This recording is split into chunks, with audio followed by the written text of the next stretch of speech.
आमच्या जीवाला समजा कमी जास्त झालं तर वार्डात जे जिंकून आले जास्त मतांनी आमचे मतं चोरून ते जबाबदार राहतील। आणि सगळ्यात महत्त्वाचं म्हणजे निवडणूक आयोग हा जो आहे इथे बसला तो जबाबदार राहील आणि निवडणूक अधिकारी जबाबदार राहतील इथले।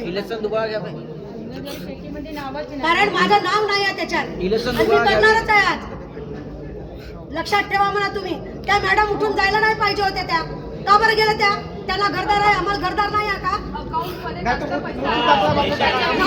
नाही तर मग मला मेलेलं घोषित करून मला मृत्यूपत्र द्या। तसंही म्युन्सिपाल्टी मधनं मी नगर परिषद म्हणणार नाही। म्युन्सिपाल्टी मधनं मेलेल्या लोकांना दाखला मिळतो। मला मेलेलं म्हणून सोडलं ना, मला मेलेल्याचा दाखला द्या म्हणा। त्या मॅडमला जायचा काहीच अधिकार नव्हता, तिने ऐकता ती चालली गेली। का बरं हा असा हे राहते का? हे शिक्षण असं महत्व राहते, हे शिक्षणाचं असं महत्व राहते। सकाळपासून सायंकाळपर्यंत इथे शिकायची बाई, त्या बाईला शिकायचा आणि त्या खुर्चीवर बसायचा अधिकार नाही अजिबात।